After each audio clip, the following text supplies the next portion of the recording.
My name is Daniel Marsh. I am a wildlife photographer. Last September, I made the worst decision of my life. I said yes to a free camping trip. A company called Green Root Adventures sent me an email. They said I was specially selected. They wanted me to photograph their new campsite deep inside Velden Forest, a 40,000-acre stretch of old woodland in northern Oregon that most locals refuse to enter after dark. I didn't ask why the locals refused. I should have. They sent 3 other people with me. A food blogger named Rita, a fitness influencer named Jake, and a quiet geology professor named Dr. Okafor, who said almost nothing during the 3-hour drive but kept looking out the window with the expression of a man reading a warning sign in a language he almost understood. The forest started changing about 6 miles from the campsite. The trees got older, wider. Their bark was a dark gray-brown, almost black at the roots. The road became a dirt path. The GPS signal died. The air through the cracked windows smelled like wet soil and something else, something sweet and thick, like fruit left out too long in the heat. "Does anyone feel that?" Rita asked. "Feel what?" Jake said, not looking up from his phone. "Like the trees are leaning toward the car."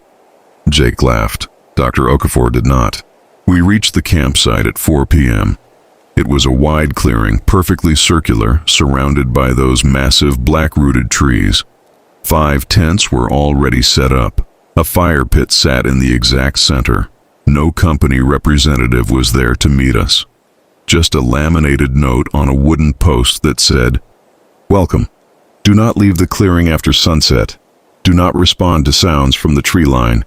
Do not dig anywhere in the camp. Enjoy your stay. Green Root Adventures." Jake photographed the sign and posted it online with a laughing emoji. Rita made a joke about creepy marketing. I put my camera bag down and read the note 3 more times. Dr. Okafor walked slowly to the edge of the clearing. He crouched down and pressed his palm flat against the soil. "This ground," he said quietly, "has been cleared before, many times, but the forest keeps growing back." "So?" Jake said. "So something keeps clearing it again," the professor said. Nobody laughed that time. We ate, we drank. Jake told bad jokes. Rita filmed everything for her channel. The fire was warm, and the sky above the circular clearing was full of stars. For 2 hours, it was almost pleasant. Then the insects stopped. Not slowly, all at once, like a switch being flipped. 1 second, there was the normal hum and buzz of a forest at night. The next, total silence. The kind of silence that has weight, that presses against your ears. "Power outage in the bug world," Jake said. Then we heard the first sound. It came from the tree line to the north. A low, rhythmic knocking. Wood against wood. Slow at first. Then faster. Then it stopped. Then it started again from the east. Then the west. Then directly behind my tent. I grabbed my camera, habit, and turned on the night vision. I pointed it toward the trees. The screen showed gray-green darkness, the tall shapes of trunks, low branches reaching inward like arms. And between 2 trees, something was standing still. It was tall, too tall, maybe 8 or 9 feet. It had the rough shape of a person, but the proportions were wrong. The arms hung too low, the neck was too long. The head was tilted at an angle that made my stomach drop. It wasn't moving. It was just standing there, watching. I lowered my camera. I looked with my naked eyes. I could see nothing in the darkness. I raised the camera again. It was gone. "Did you see?" I started. "I saw it," Dr. Okafor said. His voice was flat and controlled. "Everyone back to the center of the clearing. Right now. Do not run." We moved. Jake was shaking even as he pretended he wasn't. Rita had stopped filming. We sat close to the dying fire, and Dr. Okafor told us something that turned the cold night even colder. "This forest," he said, "is one of the oldest continuously living ecosystems in North America. Underground, the trees are connected by a fungal network, mycelium. Scientists call it the wood wide web. The trees share nutrients, share water, share signals." "So what?" Rita whispered. "So, in forests this old," he said slowly, "some researchers believe the network doesn't just carry chemical signals anymore. They believe it carries something else. accumulated biological memory, centuries of life and death stored underground. And sometimes, when the conditions are right, he paused. The forest tries to remember. Remember what? I asked. He looked at me with tired, serious eyes. Everything that died here. I didn't sleep. None of us did. At 3 a.m., Jake shook my tent and told me Rita was gone. Not gone. Her tent was open. Her sleeping bag was pushed aside. Her phone was still inside, which meant she hadn't left willingly, because Rita didn't go anywhere without her phone. We found her at the edge of the clearing. She was standing completely still, barefoot in the soil, facing the trees. Her eyes were open. Her mouth was slightly open too. She wasn't blinking. "Rita," Jake said. "Rita!" She didn't respond. I touched her shoulder. Her skin was ice cold, but when I looked down at her feet, I saw something that made me step back. The soil around her bare feet was moving, slowly, like something breathing underneath it, and where her toes touched the ground, thin white threads, like roots, like fungal threads, had begun to grow up between her toes and wrap around her ankles. "Pull her back!" Dr. Okafor shouted. Jake and I grabbed her arms and yanked. She screamed, a horrible high, tearing sound, and then collapsed. The white threads snapped. She fell into Jake's arms, gasping, looking at her own feet with pure animal panic. "It was showing me," she said. Her voice was shaking and strange. "It was showing me everything. Every animal that died here. Every human. There were so many humans, Daniel, so many. It was showing me their last moments. It wanted me to hold them. It wanted me to be a vessel for their memory." She was crying now, shaking. It said if I stepped forward, just one more step, I would remember everything forever. I would become part of it. Dr. Okafor was already moving. He went into his tent and came out with a small bag. He spread a pale powder around the edge of Rita's feet and the surrounding soil. The white threads recoiled, pulled back underground. "What is that?" I asked. "Calcium sulfate. It disrupts the mycelium's growth chemistry." He looked up at us. I suspected something was wrong with this forest.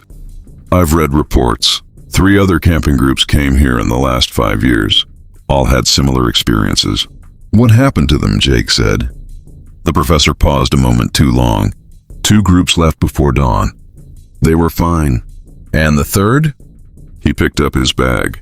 "We need to leave. Right now, tonight." We packed in 4 minutes. I've never packed faster in my life. But when we reached the dirt road back to the highway, the path was blocked. Not by a fallen tree, not by an animal. The ground itself had risen. A ridge of earth 2 feet high stretched across the road like a fresh grave, and growing out of it already impossibly fast were white, root-like threads, hundreds of them, weaving together like a net stretched across the road. Beyond the ridge, in the darkness of the path, those same tall shapes stood between the trees. 3 of them now. 4. Standing absolutely still. "They're not real," Dr. Okafor said, his voice tight. "They're constructs. The forest builds shapes from dead organic matterbone wood, compacted soil using the mycelium as a framework. It animates them. Think of it as the forest's immune system. We are a foreign body. The forest is trying to keep us here," I said. "To remember us," he said. "Yes." Jake picked up a large stick and swung it at the root net across the road. The threads wrapped around the stick instantly and began pulling it down into the soil. He let go and stumbled backward. "My bag," Rita said quietly. We looked at her. She was staring at her camping bag. The bottom of it was touching the ground, and the white threads were already crawling up the sides. She dropped the bag and stepped away from it. Then my boot sank, just an inch. But I felt it, the soft give of soil that shouldn't have been soft, and the cold thread-like touch wrapping around my ankle through the leather. I felt it immediately, like stepping into cold water, but the cold went inward, up through my leg, into my chest, and then into my head and got the images. Animals dying under frost, a deer frozen mid-run, her eyes going glass, a man in old clothes digging a hole and then not getting up from it, a woman lying flat with her arms out like she was making a snow angel in the soil smiling, her eyes full of white threads, hundreds of years of death in half a second, all trying to fit inside my skull at once. Jake pulled me free. I gasped. I nearly vomited. "It almost had me," I said. Dr. Okafor was pouring the last of his powder across the root net on the road. Where it touched, the threads died and crumbled to gray dust. A narrow gap opened barely wide enough for a person to step through. "Single file," he said, "arms in. Don't touch the ground until you're past it. Move fast." We went through one at a time. Rita first, then Jake, then me, then Dr. Okafor, who stepped through last, moved 3 paces past the ridge, then stopped and looked back at the forest. The tall shapes at the tree line had moved. They were at the edge of the clearing now, watching us go. Not following, just watching. "Why aren't they chasing us?" Jake breathed. "Because the forest is patient," the professor said. He turned and walked toward the car. "It has been here for 10,000 years. It has stored the memory of everything that ever died within it. It can wait." He paused. We drove back to civilization without stopping. Nobody spoke until the highway lights were around us and the forest was 30 miles behind. Rita had her feet pulled up onto the seat, not letting them touch the floor mat. Jake drove 90 miles an hour and didn't once look in the rearview mirror. I looked. I couldn't help it. The road behind us was empty. Just darkness. Just trees on either side.